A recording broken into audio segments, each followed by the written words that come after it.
Friends, I'm Jimmy LaRose, and for the next 5 to 7 minutes, we're going to tackle Chapter 3 of the Major Gifts Ramp-Up Model, Organizational Development. We contrast organizational development with strategic planning. In years past, strategic planning was driven by the board. Organizational development is led by the strong CEO that the board gets to take credit for installing and keeping in place. But what does the strong CEO and their staff do when it comes to designing an OD plan? Organizational development answers the question, what's the need? How much does it cost?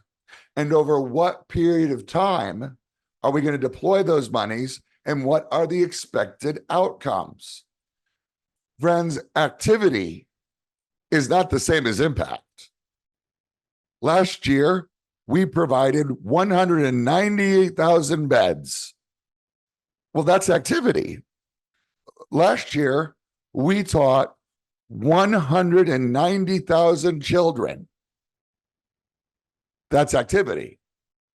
But what are the outcomes from having provided those beds? What are the outcomes from having taught those children? So organizational development answers the question, what's the need? What's the cost for this particular need internally? And how much time do we need to deploy it?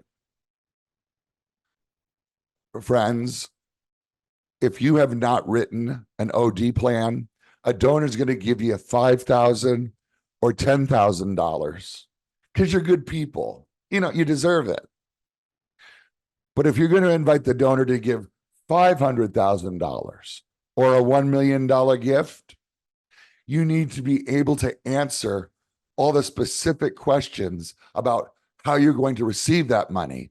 What areas of your organization are you going to spend it on? How much are you going to spend in this particular area and for what reason?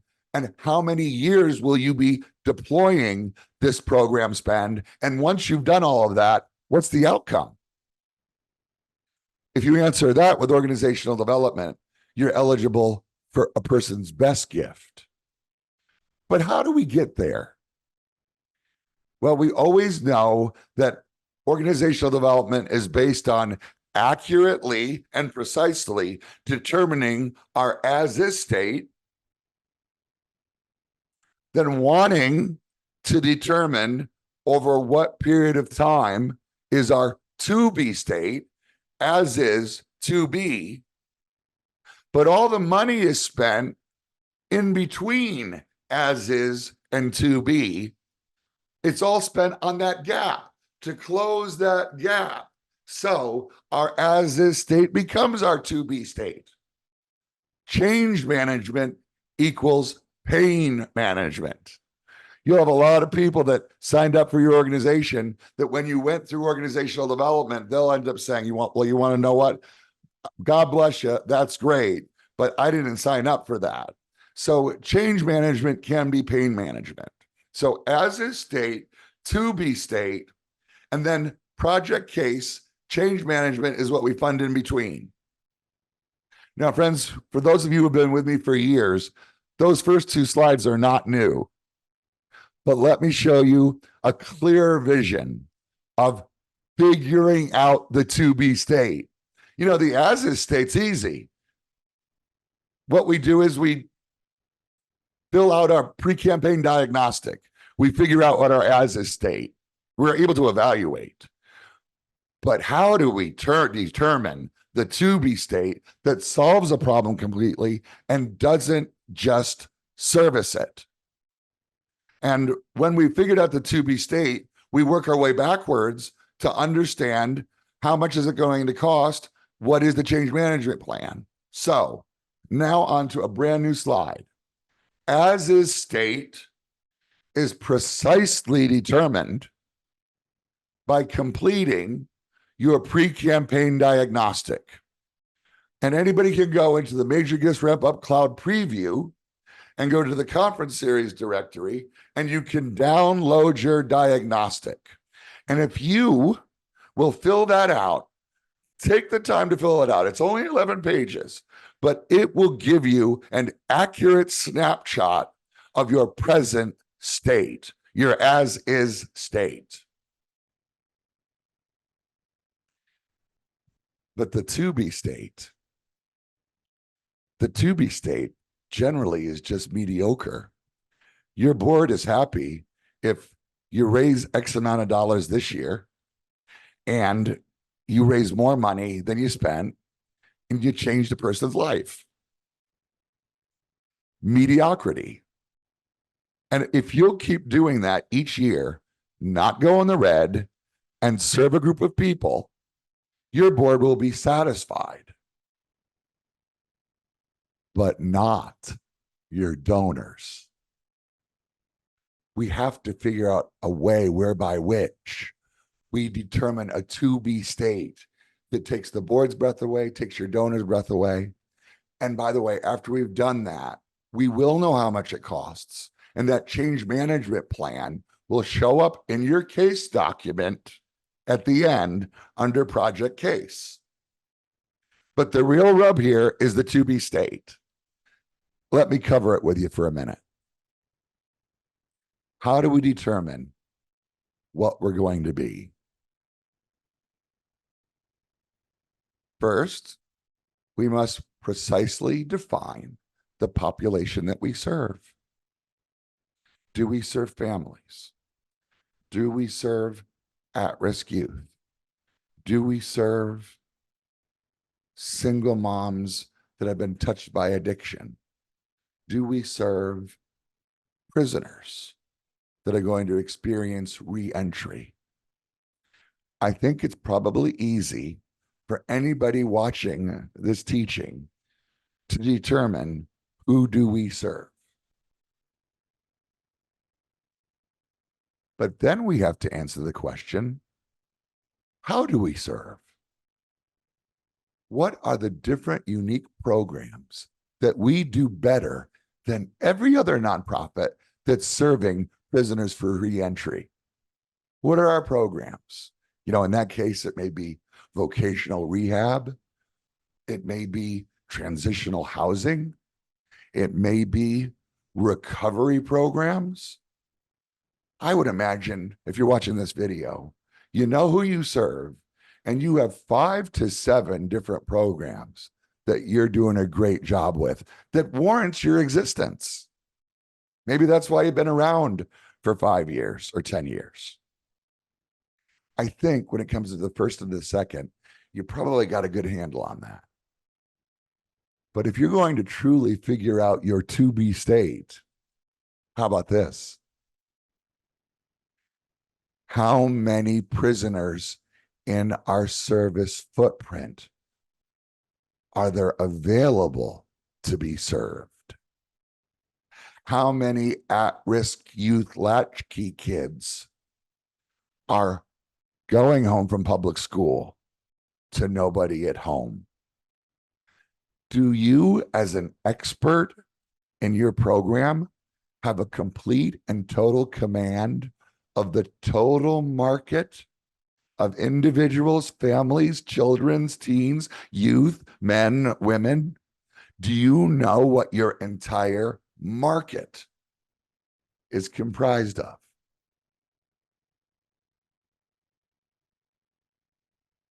The data is available, and you just have to get with the sociologists at your universities.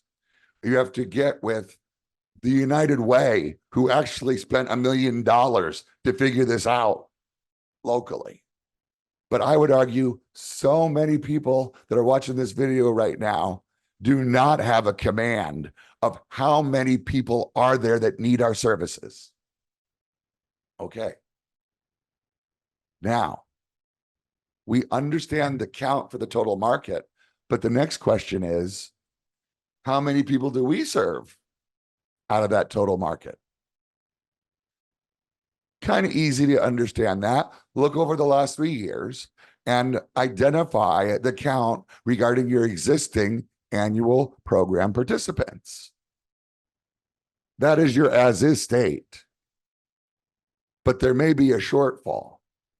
And by the way, friends, waiting lists are immoral. We have had people say that they're proud of the fact that they have a waiting list for their services. A waiting list means that the organizational, at some level, is lazy and is not securing the cash to eliminate the waiting list. It's just a simple matter of money. Are we satisfied with serving X amount of families when there may be 2/3 of the available market on a waiting list? Well, here's the truth. You may have a waiting list, but I'll bet you it's not 2/3 of the market, because we go to the next issue. How much money is it going to cost to inform every program prospect that is in your total market that you exist?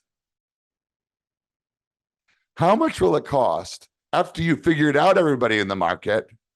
What is the device, the mechanism, the costs, the communication, the social media, so that you know that every person that you could serve knows you exists?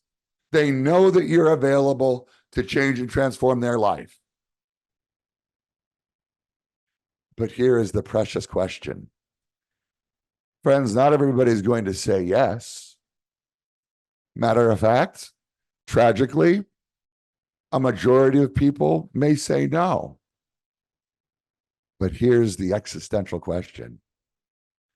How much will it cost to serve everyone who is informed about you that did say yes? How do you measure success? When we say stop servicing a problem, but solve it completely, solving a problem completely doesn't mean eliminating it. Because you'll have people coming in to this problem and people going out of this problem. But if we knew that everybody who had this problem knew about us and could say yes or no to our nonprofit programs, and for those people that say yes, how much does it cost? It's just a dollar amount. Stephanie and I eliminated in St. Johns County, Florida, homelessness among seniors. People would retire from New York, they'd go down to Florida, and they'd run out of their bankroll. They'd run out of their bankroll, and they would find themselves in their oldest of years and not having a place to live. We figured out that there was only 700 families or individuals that face that. And there is no person by choice. They can choose to be homeless by choice. But we solved the problem completely. Now, let me give you another example. I just did this in my head with the ARC. The ARC. You may know that the ARC, you probably have an ARC in your community. The ARC provides multiple programs to families that are touched by neurodiversity. We used to call it developmental disabilities. You know that terms change, but the ARC has a menu of programs that serves families that have a person that is developmentally disabled. And friends, I'll let you know what that means. That means a mom can go 3 weeks without having a minute to even wash her hair. The ARC is necessary. In your county, you will identify every single family that is touched by a development disability, and you will offer them an opportunity to be served. And for those that say yes, you may find yourself with an immediate waiting list, an immediate waiting list. And you know how much it's going to cost to eliminate it. I'll give you another example. I want you to think in terms of 2 counties, Richmond County and Lexington County. These are 2 counties in the center of South Carolina that make up our capital area, Richland and Lexington. Habitat for Humanity got a huge super map of Lexington and Richland counties and put it on the wall. They then took a blue magic marker, and they filled in every spot in these two counties where there was a luxury home, up here on the lake. They then took another color and they filled in every spot in the county that had the Rymark, D.R. Horton, the average home. They then took another color and filled in every spot where there was rental properties. They then took another color and they filled in every single spot that the nonprofit sector was serving.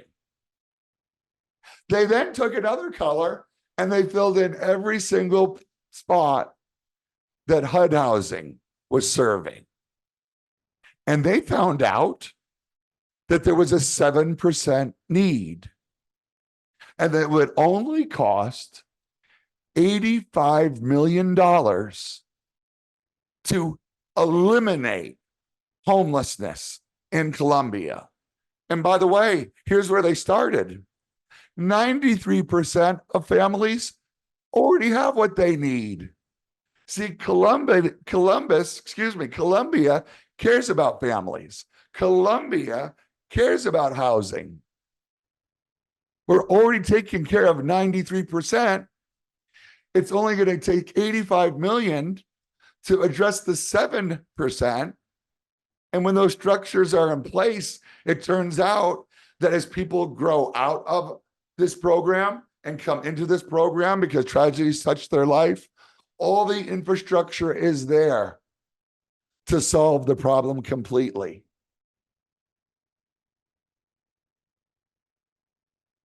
Friends, you go to a donor and you show them, first of all, our community loves these families so much that they've already dealt with 93% of the problem. And you come with the information. You come with the information on how to solve the remaining 7%. They're going to jump out of their chair because nobody's actually asked them for money to solve a problem completely. And the way we solve the problem completely is by successfully defining what success is. How do you define success? So, as is state, you fill out your pre-campaign diagnostic to get an accurate snapshot of where you are. Your to-be state is the process whereby which you go through that measures what you define as success.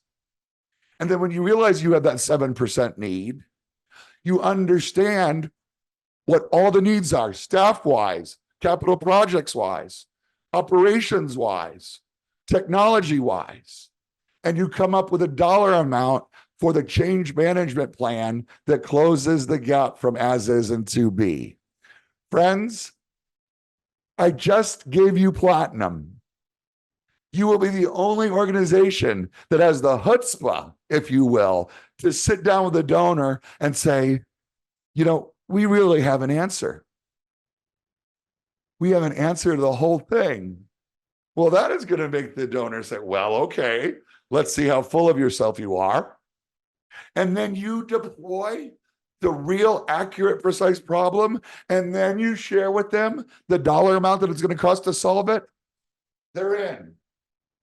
Money chases after ideas, and there will always be generous people who will amply support your great dream if it's backed by that sound plan. Friends, I'm Jimmy LaRose. Thank you for spending this time with me on Chapter 3 in the Major Ramp-Up Model, Organizational Development.